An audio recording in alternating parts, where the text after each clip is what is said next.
What's up, everybody? Happy Monday.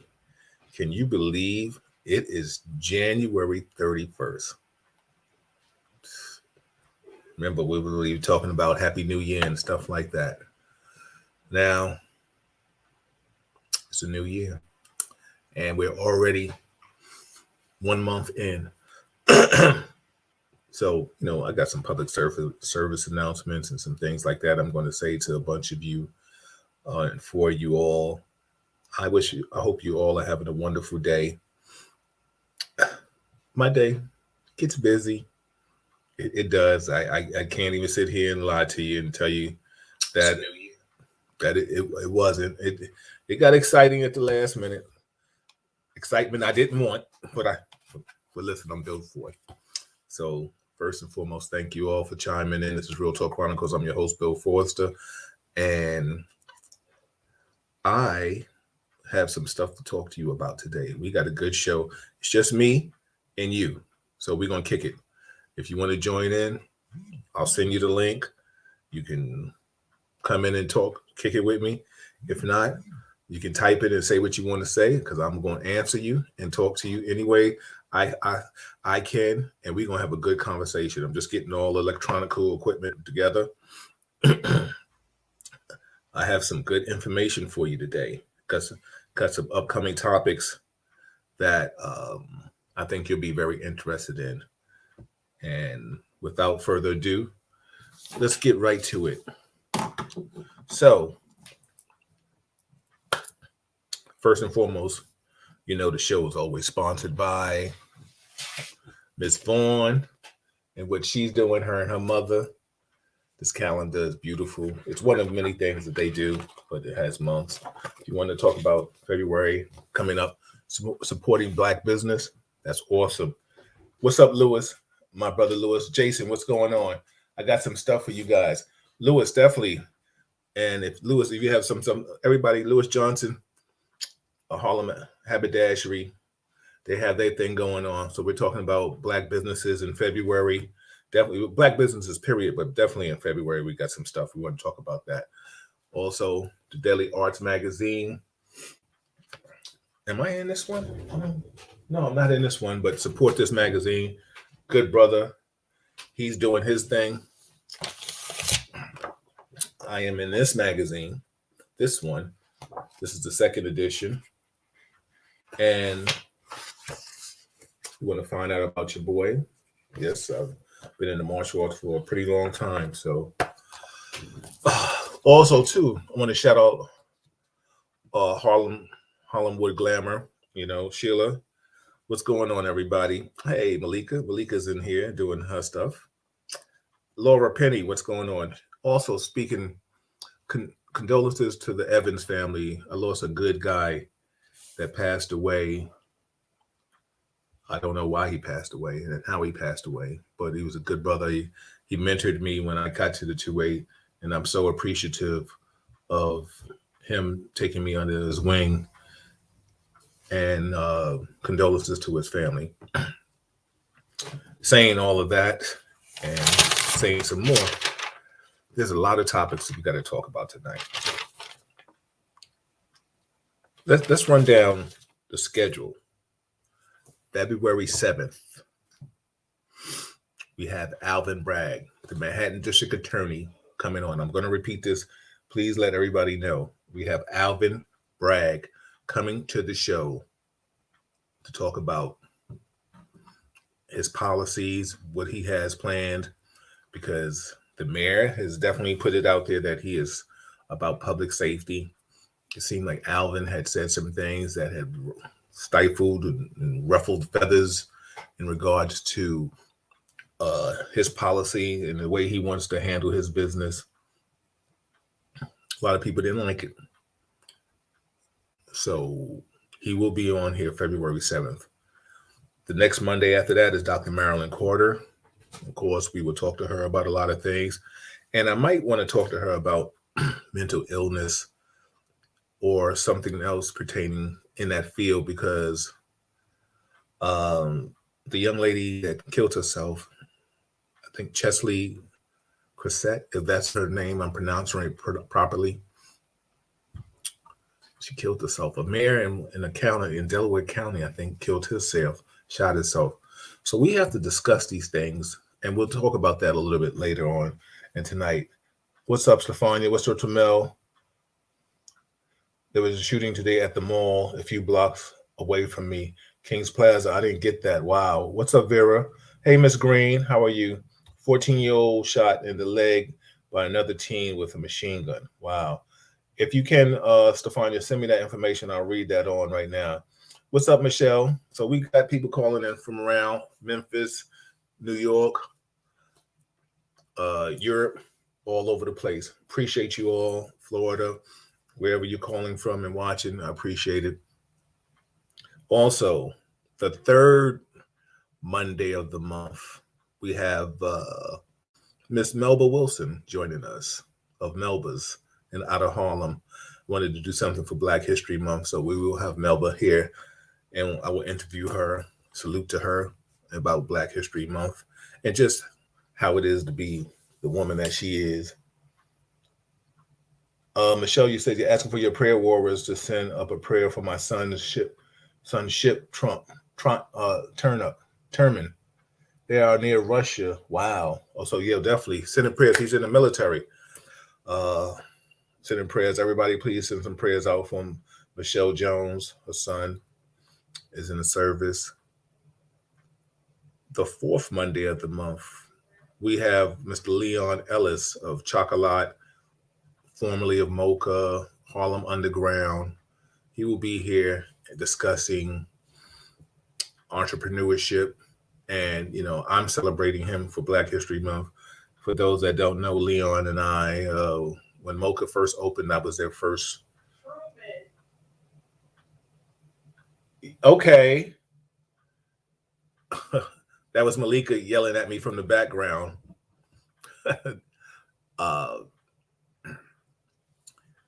Now you made me lose my train of thought. Thank you, darling. Yes. So I will have Leon here, and every Wednesday we have Kevin and Chuck or whomever will be here to discuss. I want to talk about a few topics with you. And first, let's talk about the police officer's funeral. Detective William Mora will be laid to rest Wednesday.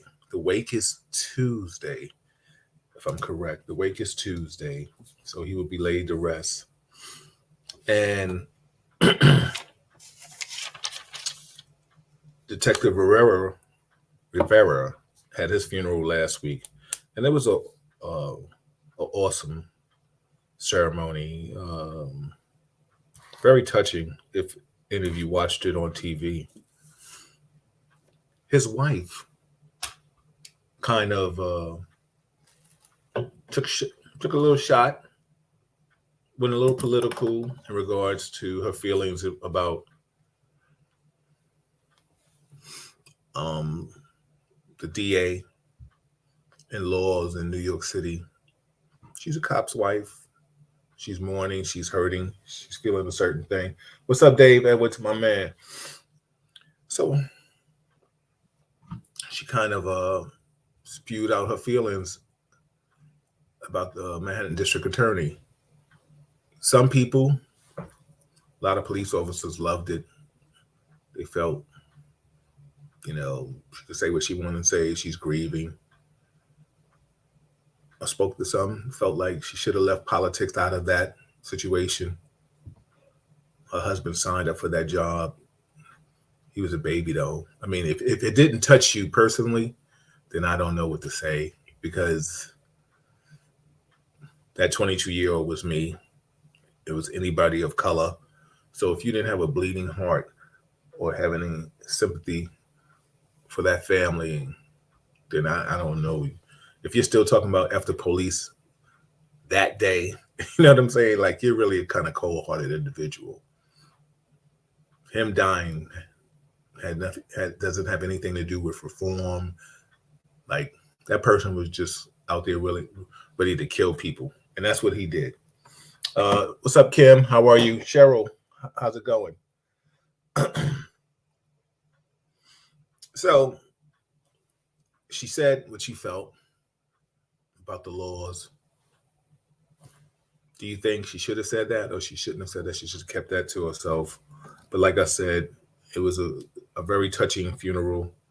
It was very well attended, like most police funerals are, but that's the last time you want to see that kind of conglomerate. There are two individuals that came out and went on social media and spoke up and talked about they felt that how the cops going to take over the city. And one police officer, one teacher said, "Oh, I think he got fired, or he's in trouble now with somebody that he said." Just like in North Carolina, the police congregating like this, somebody could plow them and kill them. I don't think that was a crazy nice thing to say, but I don't know if he's in trouble. The female, I forgot her name. She's an actress or something, or she's part of some company. I think the company got rid of her. What's up, Norm? Yeah, definitely. Hey, Yolanda, how are you? I'm good. Thank you for asking. I know you had a birthday. Happy belated. Things like that. So everybody, this is Real Talk Chronicles. I'm your host, Bill Forster. So I just wanted to let you know, next week on the 7th, I have Alvin Bragg. He will be here with Assemblyman Al Taylor and myself. We will be here, and please let everybody know. You can ask him all the questions you want to ask in regards to his policies and what he's trying to do. Also, I was going to save it for you, but I'm going to tell you right now, and I'll mention it later on.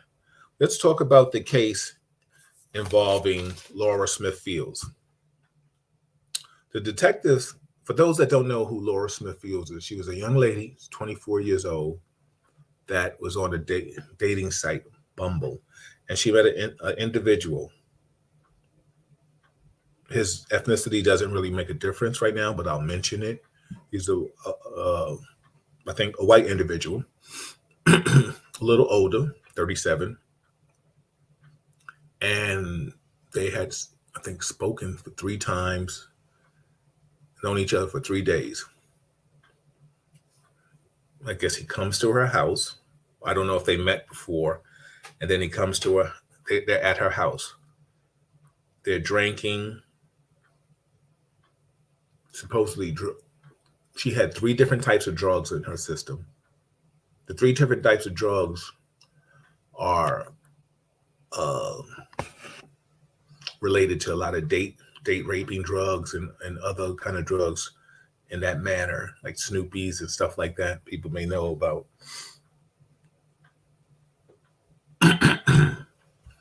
She eventually ends up passing away.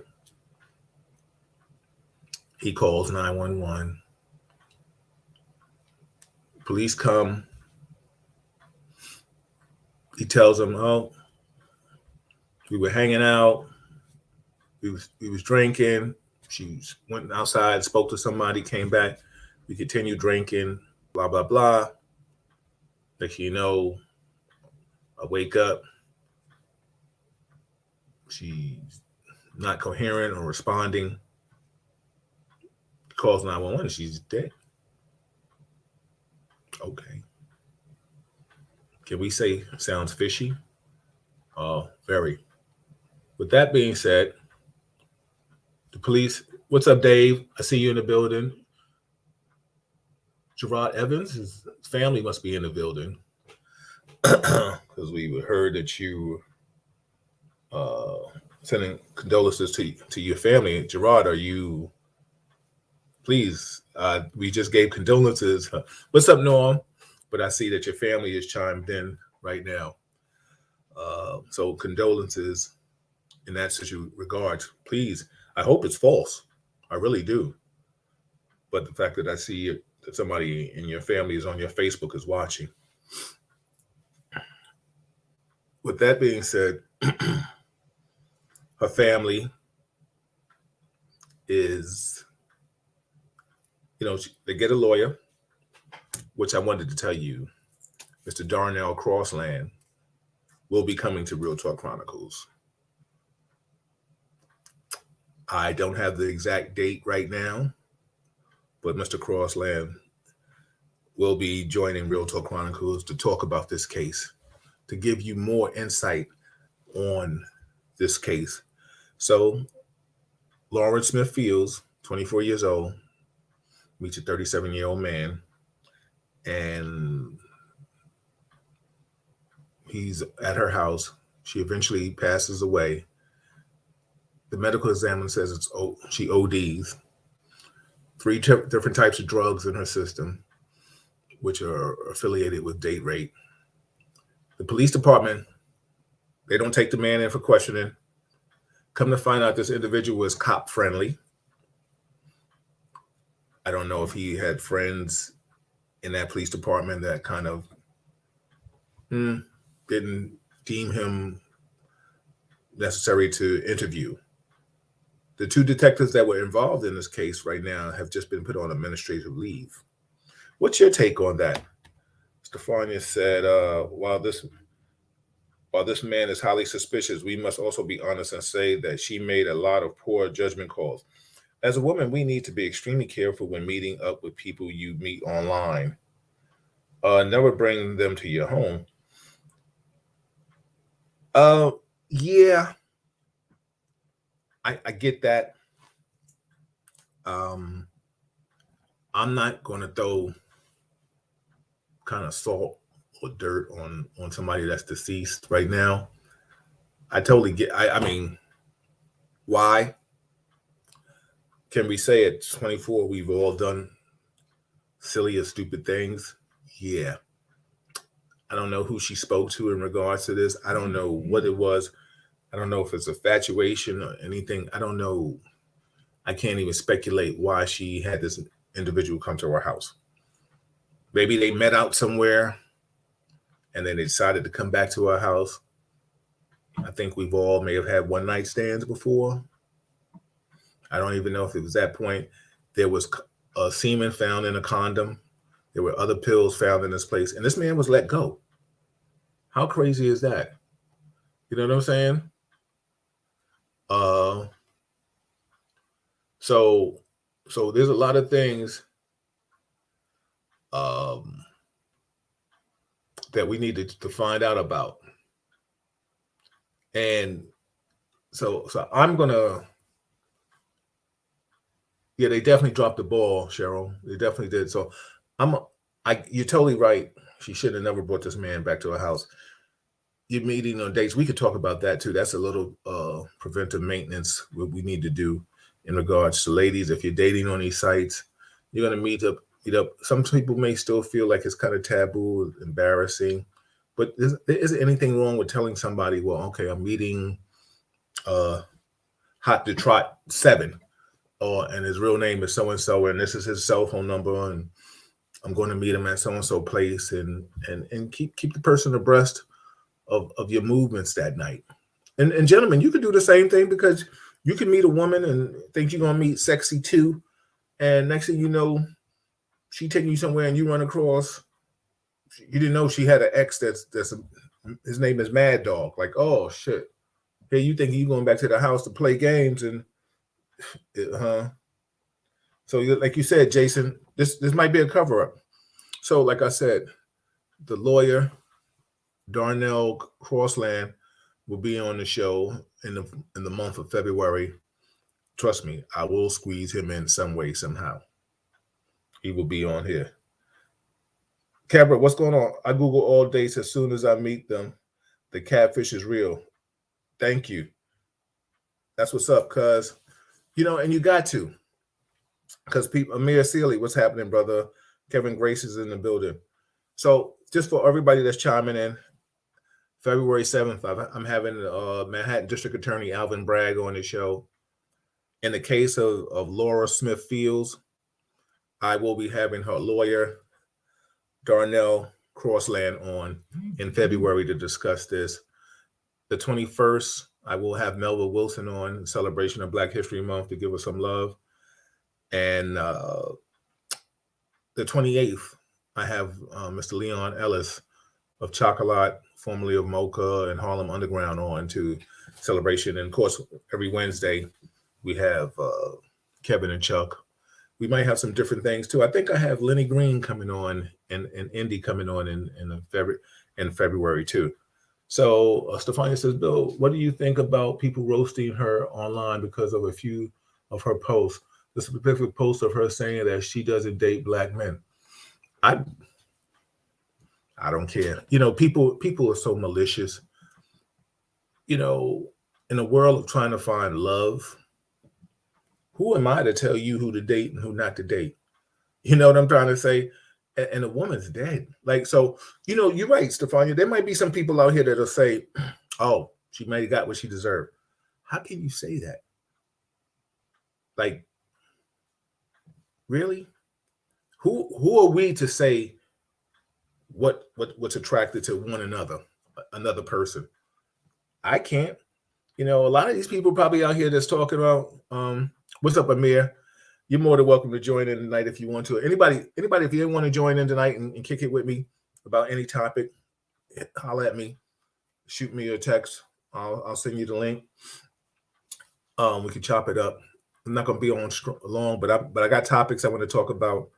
So this case is at a point right now where the two detectives have gotten suspended or administrative duty. So basically, they don't have their guns and shields, so they're answering phones or whatever they're doing. Listen, like I said, Attorney Darnell Crossland will be here in February. I don't have the date. As soon as I get the date, I'll give it to you. Because we all have questions we want to answer. From a prior law enforcement person, how do you not make this person a person of interest? Even when you got to take him in and question him, you can't just sit there and say, oh, you just met him 3 days? She's dead? She has drugs in her system? The family said there isn't any drugs. She didn't take drugs. Now, not every family member knows if somebody's taking drugs or indulges, because there's a lot of you out here that may smoke. Your family may not know, but your family may know. So the bottom line is, why is her family so adamant to say that she ain't taking these kind of drugs?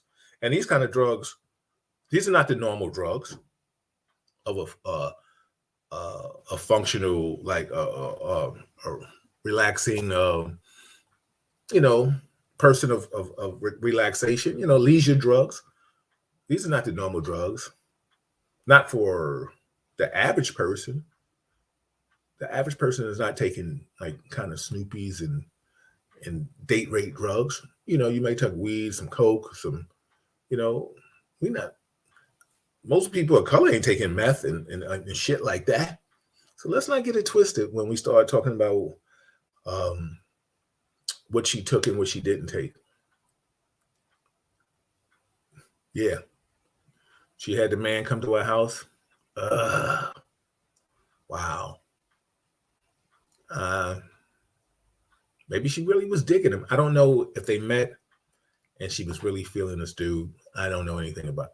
What I do know is that she's dead and he's alive, and they still haven't brought him in and made him a person of interest. There's a chain of custody issue with the family went to the house. The police department didn't even tell the family that she was deceased. The family got notified, by the landlord, or they called the landlord, and he said, oh, your daughter's dead, or your sister, whomever is dead. They was like, what? They went to the house. They find a certain kind of drug there. They find a condom with semen in it. And the police, it is what it is. Yeah, the story seems very suspicious, Amir. What's up, Sharon? Yeah, so like I said, I will have the attorney on, Darnell Crossland. He will come on in February to discuss this case, to bring us all up to speed in regards to this. Monday, February 7th, I have Assemblyman Alvin Bragg on, District Attorney Alvin Bragg, to come on and talk about his policies and things that are coming on, because right now he is probably public enemies #1.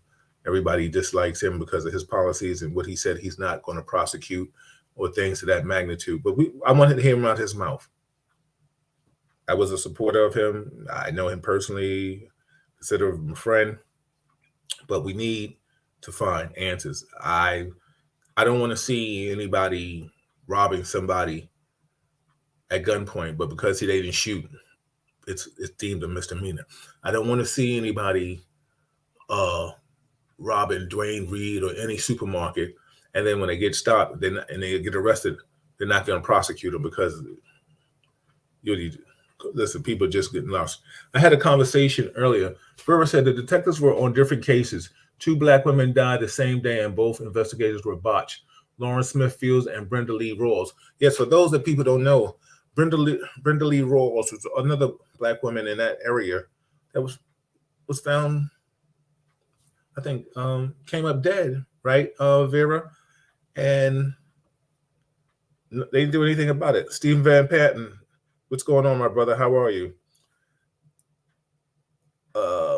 Stefania said, Bill, apparently the police department also shambled another woman's murder investigation. Absolutely. This police department up there is just effed up. They can't do shit right. Michelle said, dude knows someone or is ex-police. I heard something like that. I heard he is cop friendly. I don't know in regards to how or whom he's friendly with, but for them not to do anything in regards to questioning him or making him a person of interest, listen.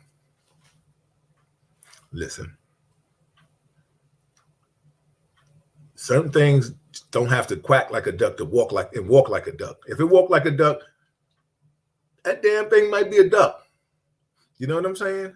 I'm not saying dude did it, but some duck shit going on right now. Let's keep it right, you know? So let's cut the BS.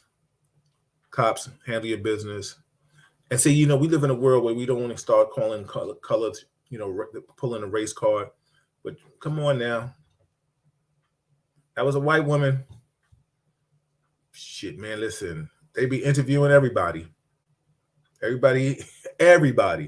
Neighbors across the hall.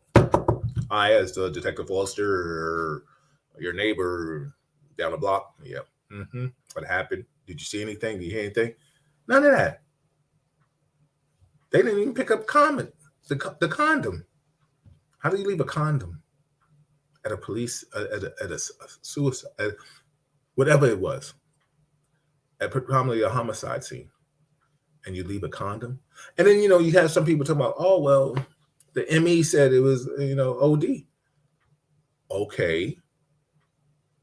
Maybe she didn't even know what she was taking. Maybe it was in her drink. Where's the crime scene tape? In New York City, if a person passes away of natural causes in the house, the detective squad has to come there and view the house, the scene, to make sure it was the natural causes. So how did these detectives let this shit go? It's unheard of. Like you said, Michelle, yeah, the outrage would be real. You're right, Amir. Cover up tampering with evidence, all that shit. So we need to get that. We definitely could talk about that case too, even more in detail. The Maud Arbery, the Michaels, daddy and son.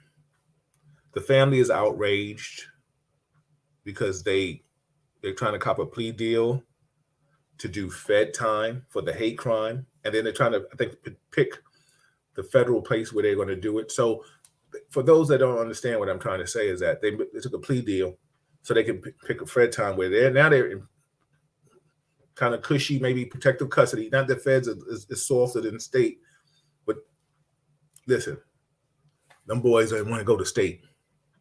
So they took a plea deal on the hate crime charge. But unbeknown to the family, how are you making deals? How do you still have leverage, even though you have life? Now, I get life in jail, but I tell you where I'm gonna do life at. Okay, how sweet it is, right? And people think shit ain't fair. Stefani said, yes, the Department of Justice has approved them serving their sentence in a federal prison. Yeah.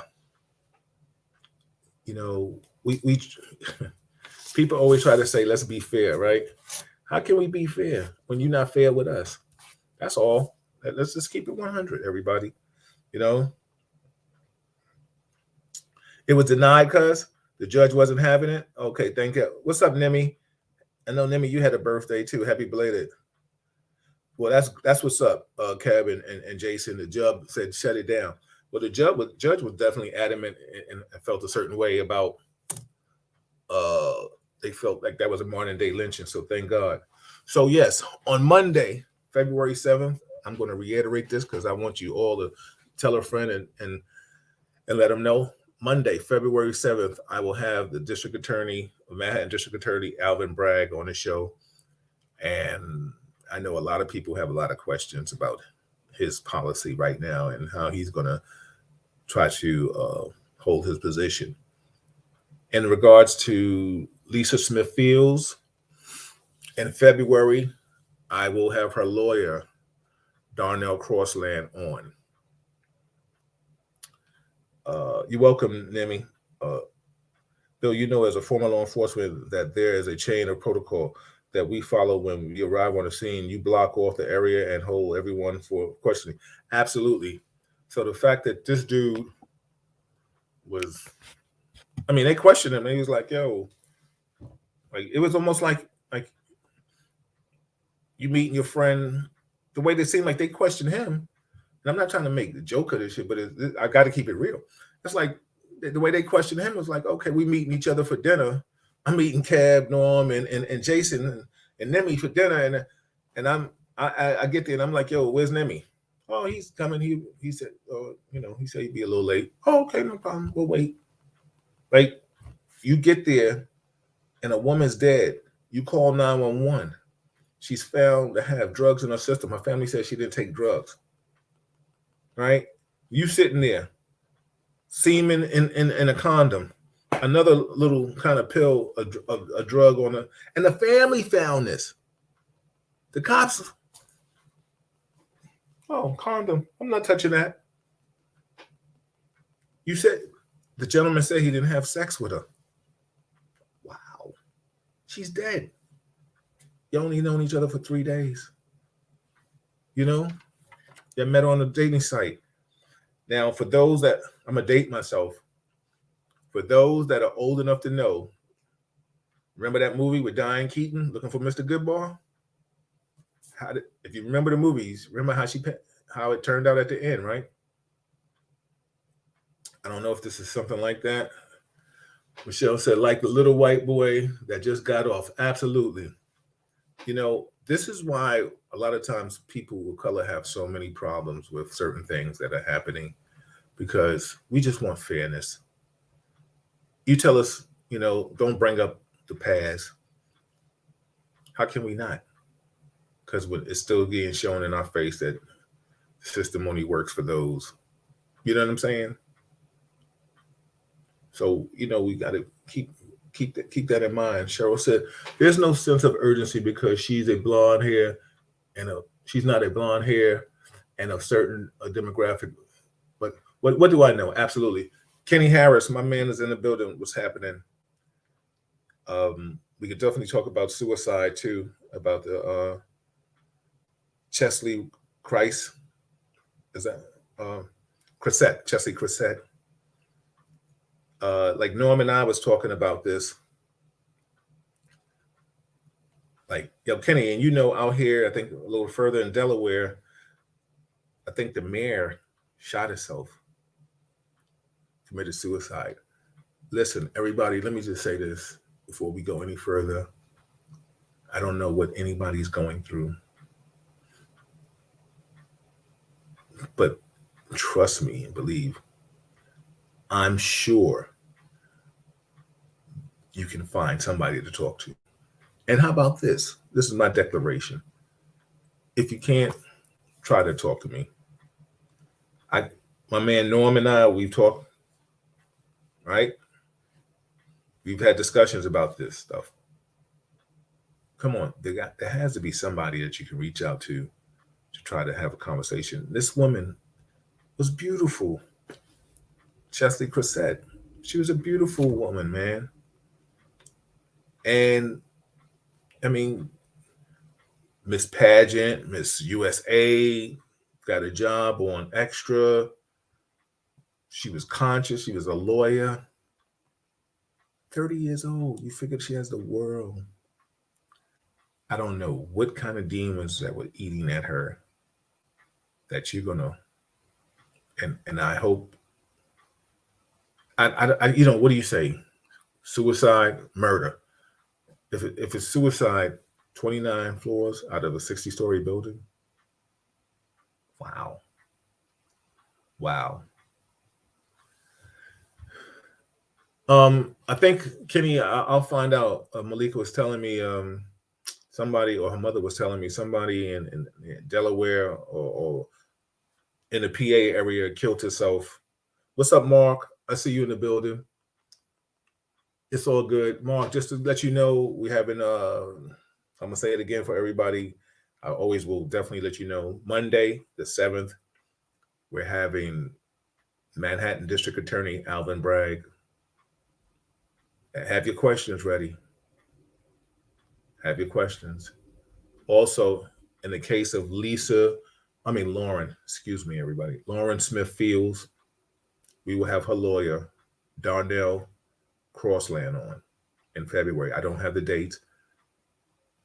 For Black History Month, I will have Melba on, Melba Wilson. Show some love and support. Melba's an iconic figure in Harlem, and she's doing her thing. Every time you turn around, she's on Good Morning America, or she's on some show, or she's on what's the girl? What's the little girl after Good Morning America with Seabrook, Ryan Seabrook, and stuff like that? I forgot the girl name. I don't know. It's not Kathy, is it? I really don't watch the show, so I don't know. But every time you turn around, I see Melba on some TV show. And that's good. What's up, Colin? What's up, George? How are you? So we talked about the Maud Arbery situation, where the judge has thrown out their request to do federal time. Thank you, Judge. We also talked about the detective involved in Lauren Smith Fields case. She is 24-year-old African-American woman in Connecticut. She was on Bumble, I think it is. Met an individual. Doesn't matter different that he was white, black, Spanish, whomever, but he was white, because white, we think, plays a part in this situation right now. First date at the house. He says, we throwing down shots, we getting it in, not sexually, just having fun. And actually, you know, she falls asleep, you fall asleep, you wake up. Come on, really? You wake up and she's there and she's not moving and she's not coherent. So you, the good Samaritan that you are, you call 911. Please come. What happened? Oh, she died. She took an overdose or whatever. How do you know she was taking? So if she was taking drugs when you were talking like that, was taking tequila shots, and that's why you fell asleep. But she's a druggie, and the drugs that were found in her system were all date rape drugs for the most part. Her lawyer will be on the show to tell us about it. I want to bring awareness to that in other cases, regardless of what's up. What's up, Veronica? I'm trying, Mark. I'm trying, man. Listen, I'm calling people in. I'm getting them in here. This is what Real Talk is about. Listen, I'm trying to be as informative as I can, but when it comes to cases of murder and things of that magnitude, and I want the Manhattan District Attorney to come and speak for herself. You know, I will reach out to Eric to get him on again eventually, but right now he got a lot. He's got police killings, and he has the city to handle. It was a northeaster. You know, a lot is going on. So I'm not going to press him and ask him to come on right now when there's so much. You know, I'll leave that for the big channels. I'm not there yet. Hopefully I'll get there. Everybody, this is Real Talk Chronicles. I'm your host, Bill Forster. So like I said, February 7th, we have Alvin Bragg, Manhattan District Attorney. The second Monday of the month, we have Dr. Marilyn Corder. We could talk about mental illness. We could talk about a lot of things. There's still a lot of things happening out here.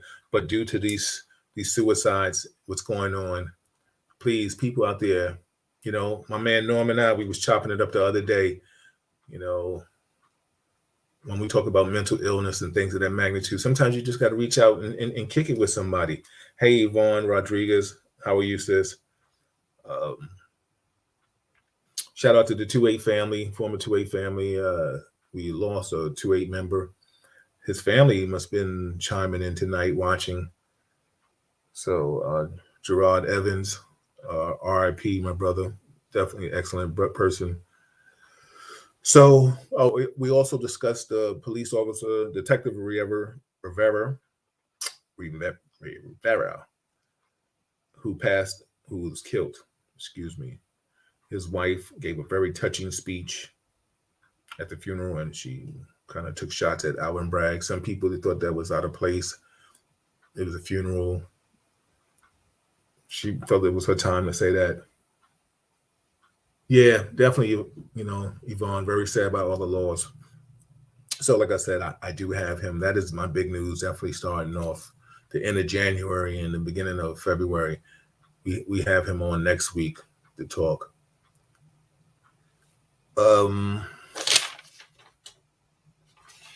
So yeah, man, if there's anybody that you want me to try to get on the show, please let me know. You know, I try to deal with all the current topics that are happening right now. There are other topics that are happening. Like I said, Stefania told me that there was a shooting. 14-year-old boy shot in Brooklyn Mall as shoppers scramble for safety.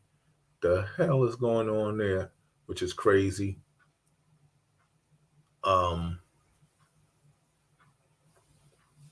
What's going on, everybody? You still got to be careful and safe out of here right now.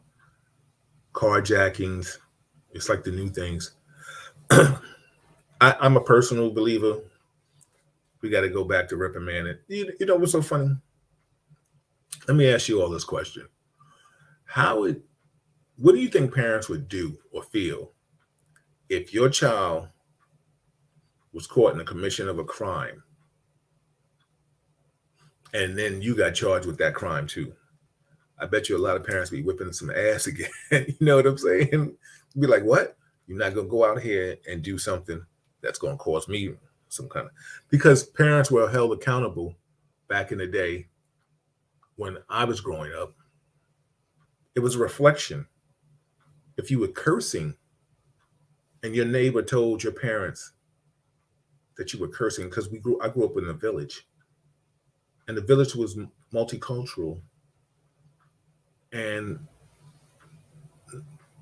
Miss Vasquez as Miss Johnson or Mr. Mr. Rabinowitz, anybody there had a way to say something to me, and if they told my parents, oh my God, if you, especially from a house of color,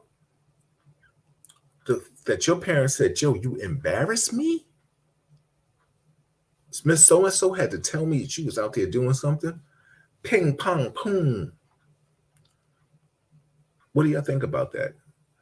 Listen, and for those parents out there that, you know, your son, he's averaging an F in classes, and you're not buying him Jordans, how does your son have the same kind of iPhone that you have, or Galaxy this, or new T-Mobile that, and he's had jewelry and money, but you're not giving it to him? Because I know when I was growing up, there was no way in hell I couldn't come in with my girlfriend's chain, but my mother and father be like, yo, where'd you get that from? Who's what? That's Malika's chain? Okay. Her parents know you got it. You know what I'm saying? So, like, kids today, they got the game really effed up, man. What's up, Teresa? Yo, you're right, Jason. Parents need to start whipping ass now. Every time I got detention in school, I got my ass whipped. Right, Jason? And we went to the same school. Shout out to All Hallows, baby, Institute. You know, Catholic high school in the Bronx, baby. Colin said, whenever a teenager commits a crime, the parents should have to do community service. You're right. They need to do something. I bet you, because let me tell you something. If I have a child and he out here selling drugs and get arrested or committing a crime, robbing and stealing somebody, and then you come and arrest me, I'm busting that kid's ass. Pong, ping, pong, poo. You know what I'm saying? Hey, Christy Quinn, what's going on? How are you, sis? Stefani said, those days of parenting are over. Parents these days will try to fight you for telling them about their child. Yeah, exactly. Well, that's what I'm saying. If you implemented a law that said, yo, if your child gets committed from the age of 18, anything from 18 and under, if your child is, you want to make it 20, take it to 20. Your child from, as long as, how about this? As long as they're living in your house and they commit a crime, you're responsible for that crime. You get charged the same shit. So we bring your monkey ass into, everybody come in cuffed up. Oh, yep, where you live at? We're gonna get your mama, grandma. Let's up. Come on, cut the stove off. Get your ass on. Get your slippers. Let's go. We're going downtown. It's cold. Put your Timbs on or your Uggs. You're going. Sunny. I bet you these kids out here shooting up churches and schools and shit like that. You know what? We getting your parents too. So it ain't just blacks, whites, everybody. Whatever crime your kid commits, the parent, you get charged with the same crime. I bet you there'll be a lot of more. It may seem like it's domestic violence, but it won't be. It'll be a lot of just family checking each other. Norm said, Bill, as someone who contemplated suicide, I believe that the young woman was the victim of foul play. 60 floors would have tore her body up. She made money on her looks. She wouldn't have wanted to kill her looks. Well, she jumped from the 29th floor, Norm. She lived in a 60-floor building. I've thought about suicide.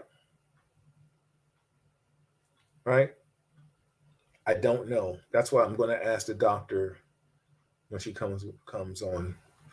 We're going to talk about mental illness. And Norm, you're. I didn't want to divulge that, but I thank you for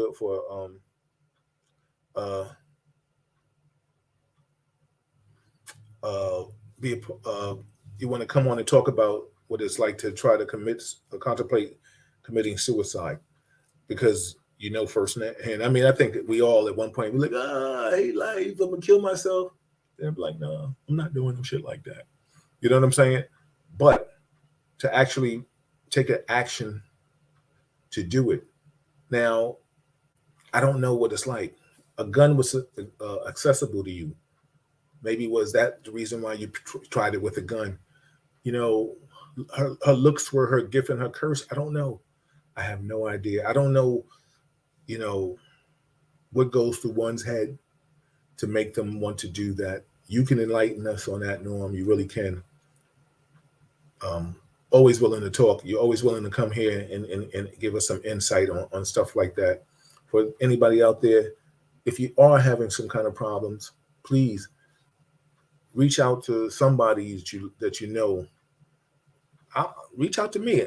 Norm and I was talking the other day. He said he wasn't having a great day. He was talking about the police officers. Shit ain't easy, man. Life is hard. Life is really hard. No matter what you're really going through, there's some people going through a lot worse shit. There's people out here that's living on a crate, on a vent, getting their heat from the subway station. You're in a house. I mean, your bills may not be paid, but you're still in a house. Your phone bill paid, your cell phone. You still have a job. You may not. You may be in a. And please don't let a relationship get you distraught. F that. There's always somebody else, you know what I'm saying, that love you. So please, there's a lot of shit that's going on. Thank you, Malika. Malika put the National Suicide Prevention Hotline number in. Yvonne said, I hope that they're still investigating. Someone has to know that she was struggling. Absolutely. What's up, Michelle? Kebra said parents are not putting foots in ass enough. Back in my day, if your mama didn't whip you, one of the neighbors did. Cause that's the way we grew up. Chrissy said, Quinn, Chrissy said, let's say you're a parent. You try to punish, reprimand the kid, but the kids are so out of control no matter what you do. Listen, Chrissy, you've known me for a long time. I haven't seen you in a long time too. But I didn't grow up, and I don't know, I don't think you did either, in a timeout era. This timeout era shit, that's cute. I think timeout is for the kid that's scared to get the ass whipping. To say you time out and there's any repercussion, and I tell you to go stand in the corner to calm down. Listen, if my parents wanted me calm down, they whipped my ass.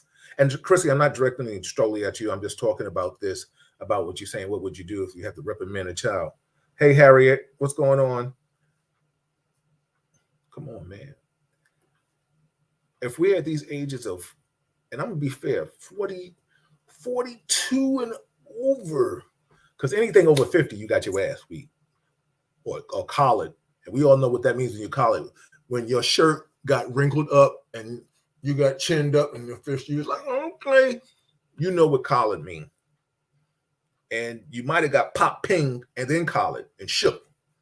You know, I was a little hard-headed, so I got to shook too. I got to shake too. Like, okay. You know what I'm saying?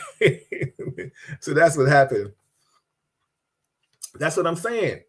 Vivian said, I never entertained that timeout nonsense. Word. Yeah. What's up, my brother? My son dude.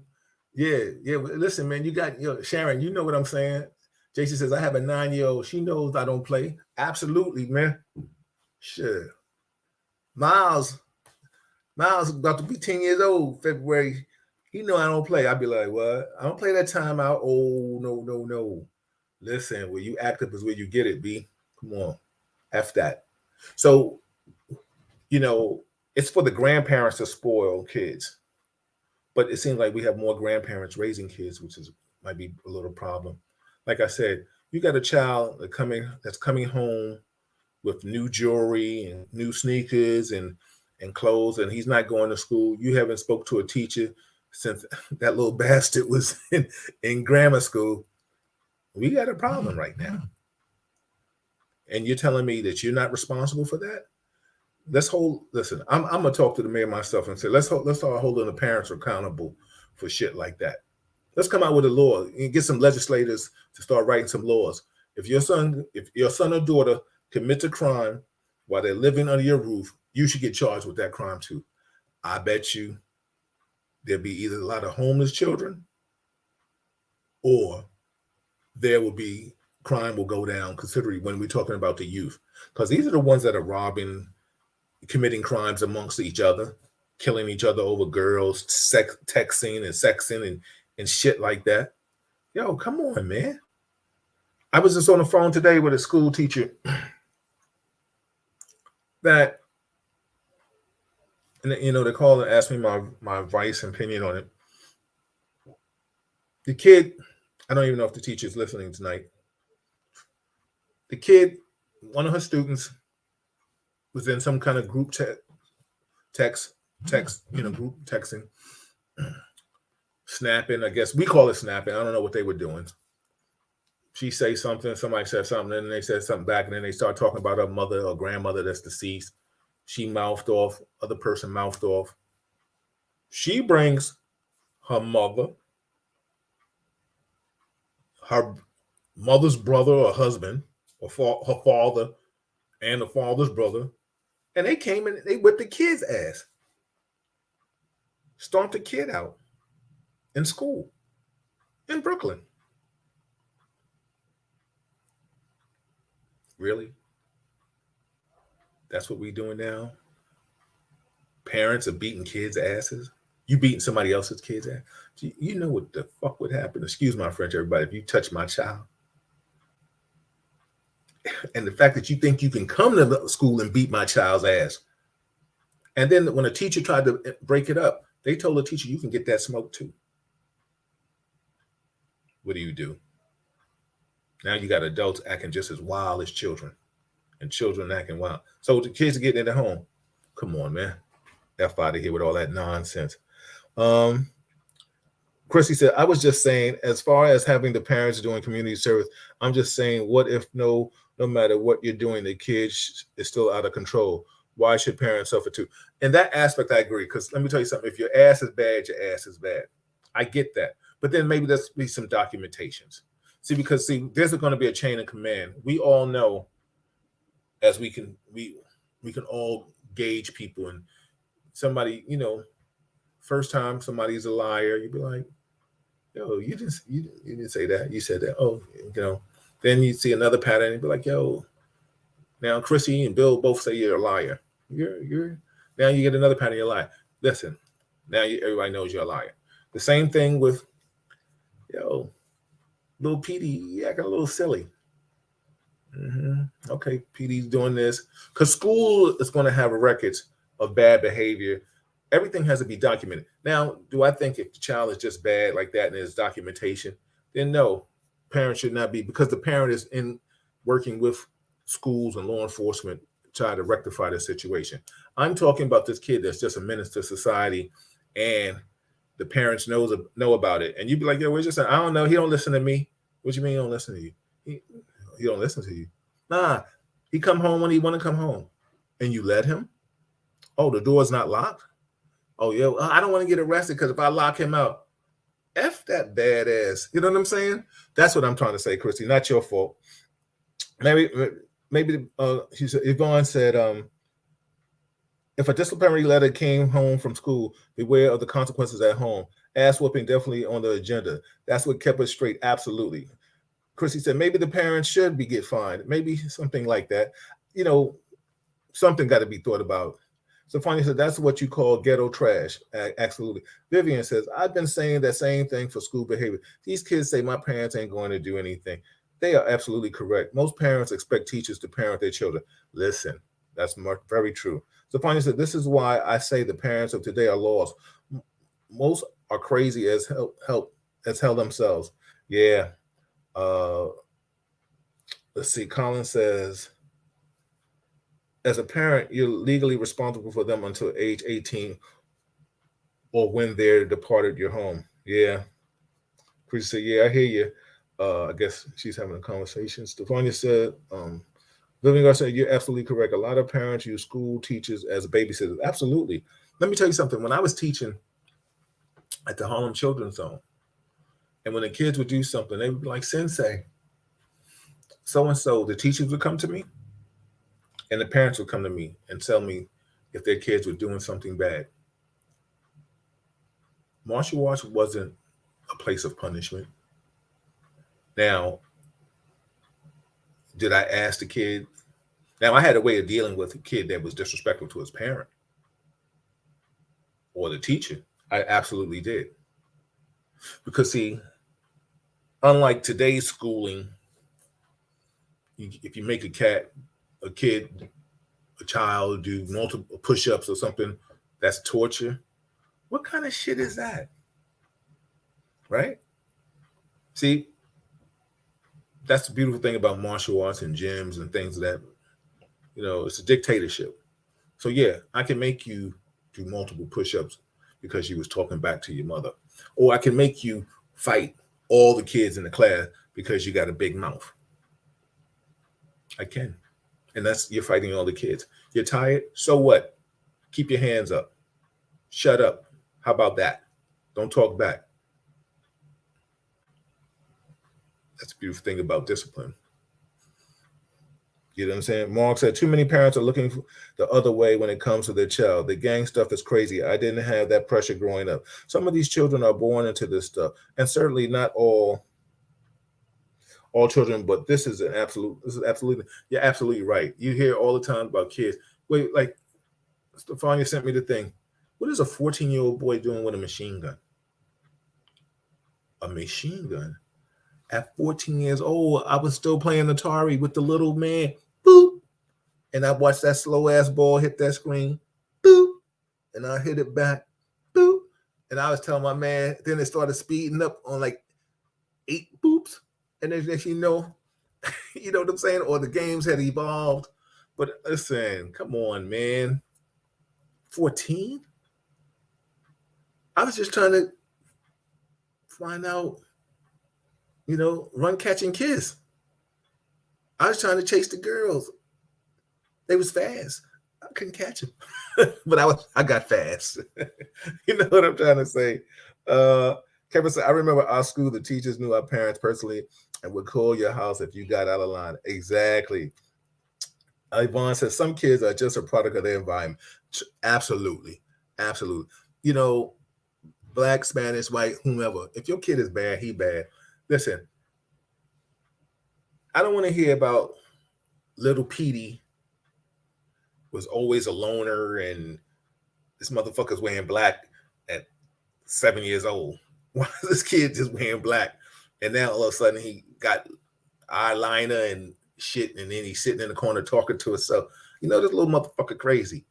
You know what I'm saying? Tell somebody. And then next thing you know, he's shooting up churches and schools because he told a girl, I like you, and she was like, yo, get out of here, creep, weirdo.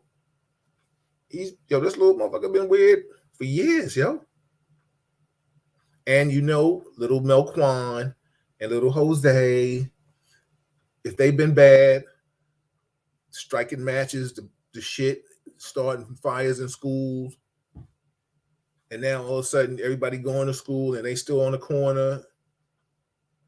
Come on, man. Let's hold some accountability. But like I said, society has changed laws. And I've always said this is a problem. You want to put our kids on medicine and come up with these acronyms. We all had these same kind of acronyms, these 3-letter acronyms when we were growing up. And what happened? We got that thing called ass whipping, that ultimate medicine. And we got that act right. And when you got some act right, you're not fidgety and twitchy no more.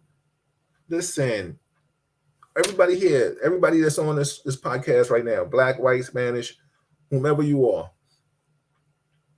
if you old at a certain age, your parents, whatever language they said, you understood. And, you know, for my Latin sisters and brothers, you knew mama take off them chancletas, pop, that spoon, the rice, go sit in the corner with the rice. Blacks, what? Ping pong, my Italian family, my friends, you get choked out too. It was all about respect.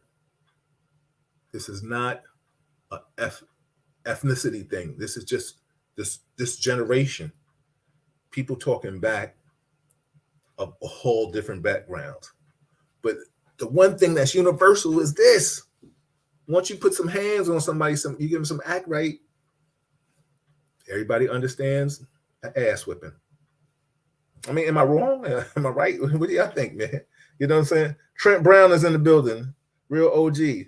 Like you're right, Harriet. Those were the good old days. You know, Jason said, with the New York State laws, he's going to walk away with a slap on the wrist. Absolutely.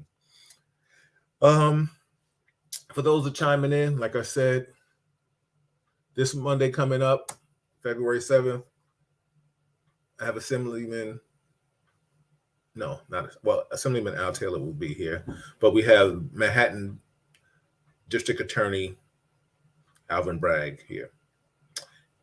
So please, Monday, chime in, tell a friend, let them know this is what's going down. In the case of Lauren Smith-Fields, I'm sorry, young lady, Lauren Smith-Fields. She's a young lady, 24-year-old, African-American, in Connecticut.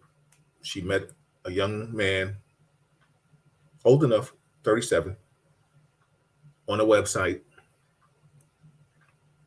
dating site, Bumble. They only knew each other for 3 days, I guess, in conversing with each other. They get together. She brings him back to her house. They're having supposedly a good time. And good time, I'm talking about drinking, and supposedly, this is what check this out for those that are just chiming in. This is what he says. We was drinking. Boom, boom, boom. Somebody came to our house. She went to the door. She came back. We would continue drinking. I passed out. We were having tequila shots. She ODs. That's what the medical examiner says. But she had 3 different types of drugs in her system. Her family says she didn't take drugs. Now let's all put on your detective caps, your cop caps, right? For those that are not, and for those that are. if there's somebody out here that knows your habits, i.e., you drink, you like to eat, you smoke weed, you sniff coke, you like to shop, um, you got OCD. There's somebody out there that knows you. You like smoking cigars, you like playing at the hookah, you still old and you at the club, whatever it is that you do, somebody knows about you. Her family says she didn't get high. She didn't take drugs. This dude calls the police. He says he wakes up. He looks over at her. There's a little blood there, something. He calls the police. Police come. Thanks, guy. The problem, besides her being an African American in Connecticut, he was a white man, 37 years old. Also, they were investigating another woman. Thank you, Cheryl. You told me the name of the woman that they also were investigating up in Connecticut, and the police dropped the ball on that.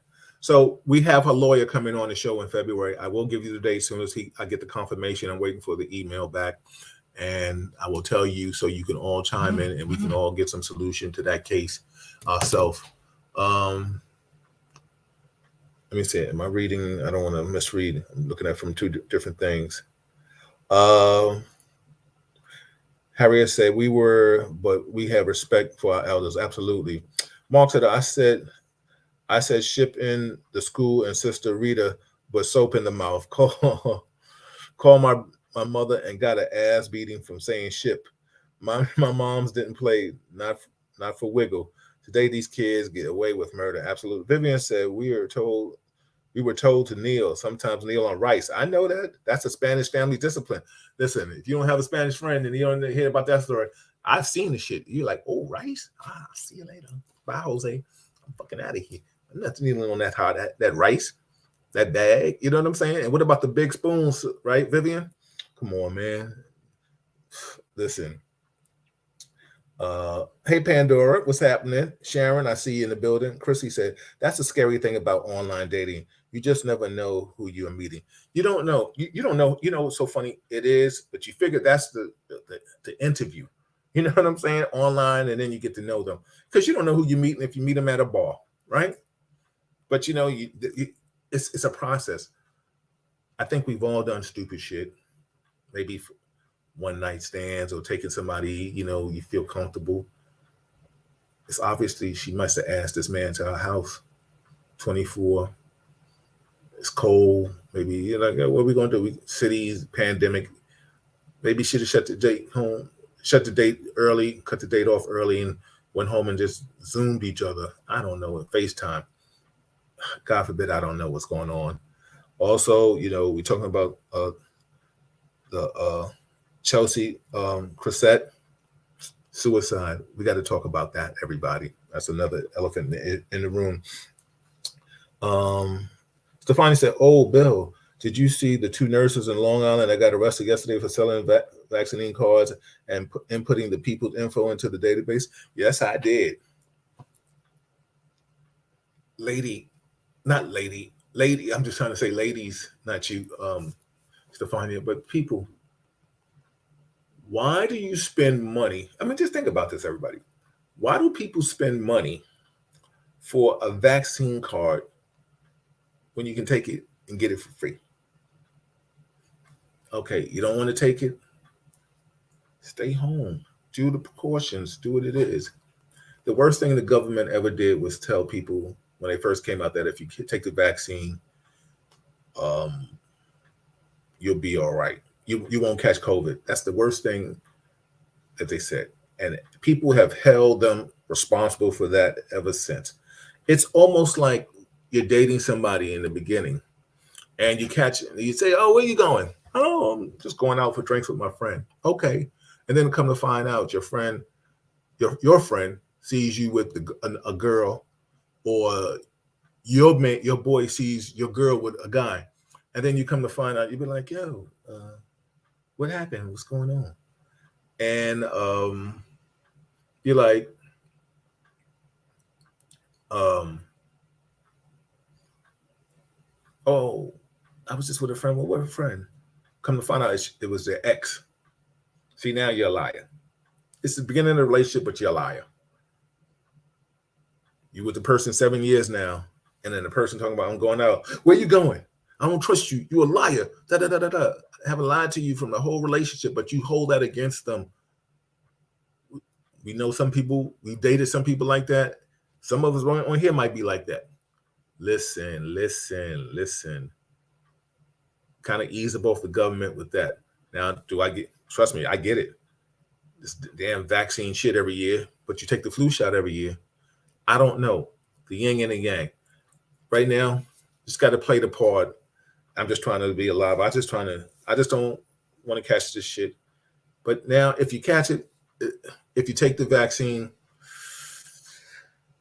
it may be equivalent to like catching a cold. Just try to stay safe. But we got a lot of shit going on out here. But yeah, they out here. And then one of the ladies, I think, Stefania, I think one of the ladies married to a cop too. Right? So he's going to be investigated. Stefania said when cops went to her house, they found $900,000 in cash. Ooh. Wow. Chrissy said, I saw the vaccine thing yesterday too. E-double in the building. What's up, Karen? How are you? Pep, what's up, family? Kepper said, when we were kids, we got the booster shot with this long ass needle. We didn't know what it was and we are still here. You right, cuz. Listen, everybody, I tell you, at a certain age, you got it. I don't want to hear that shit. Knock it off. Knock it off. We all got vaccinated. Listen, man, I know I want to get back to the way the world used to be. I want to get up, hang out with my people. I put a post out there the other day about, what was the post about? You remember how we were young and we would go to somebody's party and they would blow out the cake. They blow the candles out on the cake. Damn, weren't we living reckless? You know what I'm saying? So, listen, life is different, man. Life is real different. What are we going to do? What are we going to do? Everybody, this is Real Talk Chronicles. I'm your host, Bill Forster. I had a free Monday. I had a fifth Monday, so I didn't have anybody on. I wanted to get some people on. I didn't get a chance.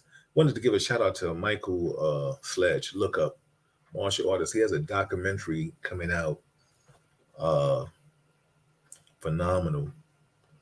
World champion, gold medal winner. Nice, a mentor. I'm part of his Sledge group. They would meet mentoring program. Maybe this is something we need to all try to do. But these little kids are bad. They're going to talk back. I got a call when I get off the phone with you guys to talk about speaking at a school. I kind of enjoyed speaking at colleges during the pandemic. It was easier. College kids just want to ask questions. They don't want to fight. These high schoolers get a little flip at the lip. Then you'd be like, yo, who you talking to? You know what I'm saying? Because I ain't taking all them verbs and adjectives. You know what I'm saying? Sharon, I'm on stay vacation. Sorry, I didn't know what day it is. It's okay. Happy birthday, Sharon. You just had a birthday, so I hope you had a good time. Shout out to all the people out there celebrating birthdays. Remember, we used to turn up for you. We can't do that anymore. We turn up virtually because I'm not hanging out with you. And I want to be around my people. I really do. But listen, come on now. I mean, it's a whole different world we live in right now, man. We got to stay safe. Phil, what's going on, brother? We got ATL. What's going on out there, man? In ATL, voter suppression. Please, people. Let's tune in Wednesday. We were talking to Kevin about. Kevin thinks you need to live in a country for 5 years, the United States for 5 years before you can vote. So you're gonna miss the General Assembly, the mayoral election, and the presidency. And I said, listen, if you take taxes out somebody's check, then they should be able to vote after, you take taxes out my check. I'm working. You know what I'm saying? So yeah, tune in. We're going to get back into that. So any topics that I didn't discuss that you guys want to discuss before we get out of here? So please pray for the family of that young lady, Chesley Crissette. If you know somebody that's kind of depressed, I mean, some people said the pandemic has things to do with things. I don't know. I listen. I'm an only child. I've been talking to myself all my life. You know what I'm saying? I don't know what it's like to get bored and depressed and stuff like that. I don't. I mean, I can get disappointed. I can get a little annoyed. I can get sad. Listen, you think about committing suicide, and I'm not trying to make fun of this shit. You know what I'm saying? I mean, if I thought about that shit one time when I was younger, maybe because I thought I was coming home with a bad report card, and I'd rather take my life than let my father take mine. But all seriousness, talk to somebody, man. Talk to somebody. Really, Malika put in here in the chat earlier. Yeah, Sharon, life can be hard. I'm not disputing that. I'm nowhere here stating that life can't be hard. But I mean, to jump out of a 29-story window to your death? Come on. I mean, like Norm's on here. He said he was somebody that contemplated committing suicide. Excuse me, Norm, you want to come on Wednesday and chop it up with the people? Or you want to come on with the doctor and give some people some insight about what it is? Norman and I for those that don't know, Norman and I played college ball together. We went to college together. And Norm went into law enforcement. And Norm has his own story. So I would love for Norm to come on here one day and chop it up with us to give us some insight in regards to that. Because, full transparency. Norm texted me the other day, and I told Norman once we got reconnected, I said, Norm, you'll never have a sad day like that again. And since we've been reconnected, we've been true to form on that. And Norm hit me up the other day. He said, listen, I'm having a bad day. I said, I'll call you in 5 minutes. Called him. We talked. We chopped it up. Right? So sometimes, listen, are we really as busy as we say we are if we can't really help somebody? So I'm putting out a declaration to all of you. God forbid if something is bothering you, if I'm the number that you have, call me. I'll talk to you. I try to help you find it. Nate Crawford, what's going on, brother? What's up, Al Frison in the building? Have a good night, Yvonne. So everybody that's just chiming in right now, absolutely, Norm. Sharon says that means she was sending a message. I don't know. Not everyone has real support. Sharon, I get it. I'm not going to dispute that because not everybody has my number. I'm not going to put my number out there. And, sometimes we live in a world where we wear the mask of being all right. Everybody here has a facade with them to some degree, something, when you try and clothes, you don't like the way you look. You're going to find something that's going to make you feel and look comfortable. You're going to do something. If you don't have money, you might borrow from Peter to pay Paul. You worry about it later. You don't know what any kind of demons. What's up, Miss Usumanda? What's happening, sis? How you feel? And then that's another person. We got to definitely talk about what's going on in Al, you funny dude. We definitely got to talk about what's going on in corrections. That shit right now is off the chain. For those who are just chiming in, I just want to let you all know right now, Monday, February 7th, I'm having Manhattan District Attorney Alvin Bragg in here. Please chime in. for the case of Lauren Smith Fields, the female that met a man on Bumble website and ended up dying the night they hooked up. I'm having her attorney, Darnell Crossland, on.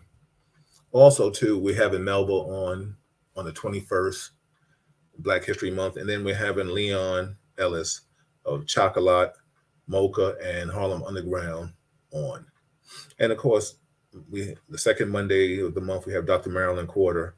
I'm trying to get the schedule together for you all and try to put it out there. Sharon says, people don't realize what others are going through. We have to be kind. Truth with the mask. Yeah, Sharon. Nobody, corrections was off the chain. Yeah, exactly. Listen, nobody's trying to make an excuse. But the fact that this woman jumped out of, like the mayor of a Delaware County somewhere, committed suicide. Listen,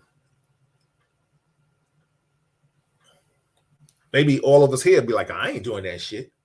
You know what I'm saying? And Norm, like, I know you with me and I'm with you every day. We're going to rock out, brother.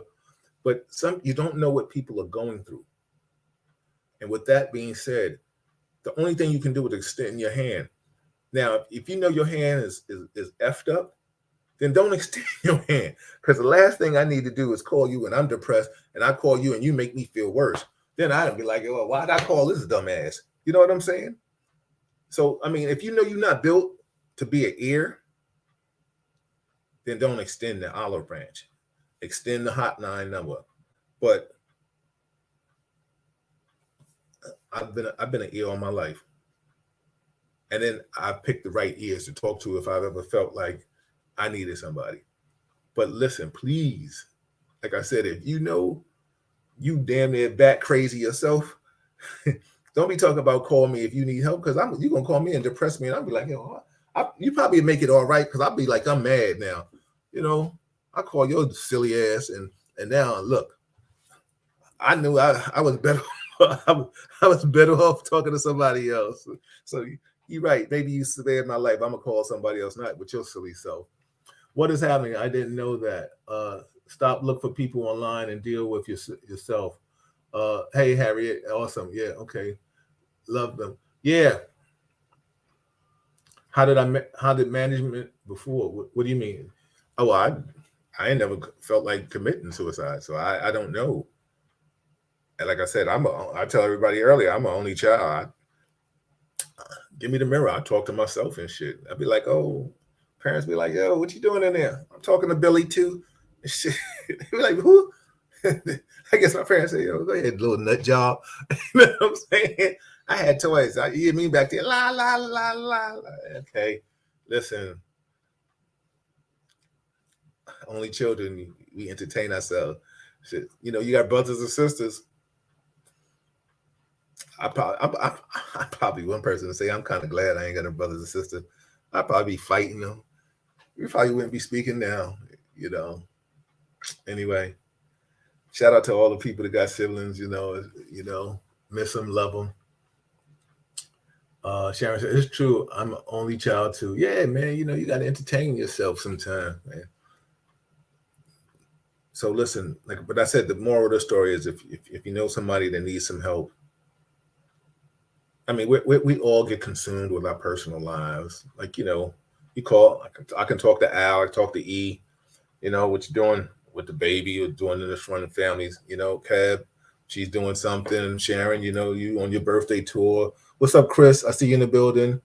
Harriet, you know, sometimes you can't speak to people. You don't talk to people. You don't know what so many people around your world can you talk to, can't talk to.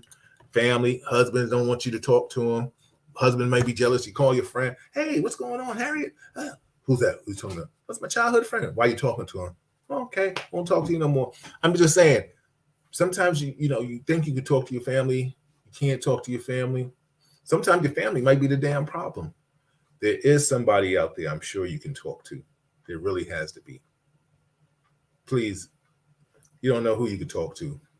And I'm just saying, for my friends that know, y'all been calling me anytime to ask me where the party's at. So you sure can tell me, ask me, you know, sit down and chop it up about, like, if you ain't feeling bad about something. Now, don't ask me for no damn money. Because now you're going to really be depressed. Because I'm going to tell you no. Don't put yourself in no damn money situation and think I'm going to bail your ass out. I just cut that shit out now. Because that depression, you're going to stay depressed for a long ass time. You know? So I can't help you with that. Now, I can't, and some people, let me just rant for a minute. Some people call you, can I borrow this car now? And now people have changed. You remember after the days where people used to call for like, yo, can I get $10, $15? Yo, people call asking for thousands. Oh my God. Right, Malika? And it's always the same answer. Yeah. No. Listen, and no matter how you say, no matter how you ask me, no matter what story you tell me, no, no, no can do. The shit is no, it's universal, B. So you want some advice? I'm your Huckleberry. You want some money? I can't fuck with you. Oh, sorry. Anyway, everybody, this is Real Talk Chronicles. I'm your host, Bill Forster. Sometimes it's outside of our scope. Stefania, yes, as friends, we can only do but so much. She says, I also think for some people, they need professional help. Listen, sometimes you can go to a professional person and they screw you up too. Because I know some professionals. I know some people right now, clinical psychiatrists or whatever they call themselves. And I wouldn't send a bat to talk to them. Because what I know about them, shit. Nah. They have the world messed up even worse. So they probably messing up the world even more. So just because you get a profession, I think we all know. I'm not saying some of them are not good. Right. I'm just saying that the two I know, I would never refer. That's all I'm trying to say. I'm not saying everybody's not good. That's all I'm saying. Because listen, and you be the judge of it. It's like talking to people. It's like a restaurant. You go there, you sit down, you check out the ambiance, whatever. Waiting service, hospitality. If it's not good, you'll never go back to it again. You go talk to somebody. They ask you a couple of questions. They'll start off with the questions. They hear your rant. I took psychology, so I do know. And then they'll be like, "Well, tell me about your childhood." Then I'll hit you with the, when the motherfucker put the glasses in the mouth, they analyze it. You know what I'm saying? Exactly, everybody. They tell you to read a book or join a club. Absolutely true. Paula said, if you put yourself in a rut that you need $1,000, why do you think I need to come to your aid and help you out? You put yourself there, get your damn self out. Absolutely. I had a person ask me for more. The numbers get crazy. I'd be like, what? Oh, hell no. No. Everybody, this is Real Talk Chronicles. Let me run down the schedule. EW said people are all effed up and they have to stop thinking that people have it for them all the time. Just deal with who you can help and you aim turn to God. What's up, Crystal? She had a birthday. Happy belated. She says, I think a lot of the problems are social media. I can't blame it all on social media, but people try so hard to live up unreasonable expectations that they see on social media. Body types that are fake, clothes that are not paid, that they paid, that last dime for money, that they say they have, right, et cetera, et cetera. People have a warped sense of value today. And when they feel they fall short, they get depressed. Mental illness is at its worst. I'm not going to ever knock mental illness, but there's probably some people that use it to get over. You know what I'm saying? Like there's a cat, for y'all, there's a few of y'all that may know, on 105th, you go to 145th Street, dude be out there, tall, light-skinned kid, doing like from like the 10th to the 26th. You got money. After that, after you get that check, hello, how are you doing today? It'd be like, oh, look at this cat, really? You know what I'm saying? So Some cats pick their poison, how they play the game. I get it. Live a whole life off disability, harmless. One cat, you walk out there, he talking to herself all the time, till you ask you for some money, and get the money, walk off and by herself. Now, the ones that are the real problem that are being violent. I'm not sitting here. I'm making a little light of it, but listen, we all need some help. Sharon said, "Tell Malika thank you for her birthday wishes. It's nice to be acknowledged." Absolutely. You're welcome, Sharon. Yeah, Sharon, Crystal, all you Aquarians in the building. I think there was somebody else in here I saw. Some other birthday people in here. Let me see. Everybody, this is Real Talk Chronicles. I'm your host, Bill Forster. That's my lovely wife, Malika Forster, behind me, I should say. And let me just give you the rundown. So if there's topics that you want, a lot of you already inbox me stuff, and I appreciate you helping me with information all the time. I go research it and try to figure it out and try to give you the best content that I can give you. Thank you for the support. It's always appreciated. Yeah. So Monday, February 7th, Manhattan District Attorney Alvin Bragg is in here with Assemblyman Al Taylor, and I will be on the call and check in with that. The next Monday, Dr. Marilyn Corder will be in here. Maybe we'll touch that mental illness thing in regards to Chesley Crissette and this sad situation. And we feel bad. This woman seemed like she had the world to live for. Attractive, a lawyer. She's winning beauty pageants. So she getting money. She has looks. She's in the entertainment field. What was eating at her? I mean, I hope the police find a suicide note or something that can give us shed some light for closure for her family, not just us. Who are we? But for her family. And the fact that you jumped out a window, 29 stories. My God, what punishment did you want to put on yourself? That wasn't even a quick death. You saw it. You was looking at it. Think about how crazy. Oh, my God. Anyway, the next Monday, we have Melba Wilson on, the third Monday of the month. I think the 21st. I think that is. And I think maybe, I don't know if I'm coming back with a special edition on the 22nd with Lenny and Indy. Lenny Green of WBLS. I think he's going to be in the building. And the fourth Monday, I think the 28th. It's not leap year though, right? No. Yeah, the 28th, we have Leon Ellis, the former owner of Mocha, but the owner of Chocolat and Harlem Underground. Now, for those that know Leon, he damn near has been in Harlem and bought Harlem up and opened this up and closed that for years. Leon was the Red Rooster before the Red Rooster. Remember, he had a lounge. We used to go in there. And then we used to complain about the prices, right? Once upon a time. Oh, that's right, Sharon. Sharon, you were Aquarius too, right? Yeah. Yeah, Crystal, you're right. And she still felt she wasn't enough. Yeah, we are taught wrong. Money is not everything. Absolutely, Sharon. Mental health is an issue. Yep. He said, why ask for what you don't have to pay back? Exactly. So that's a sad situation. Everybody, this is Real Talk Chronicles. I'm your host, Bill Forster. Thank you for hanging out with me. I'm about to get out of here.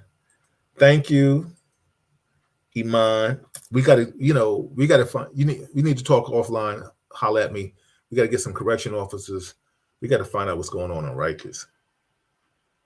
I'm one person that feels that you shouldn't close Rikers. You should renovate it.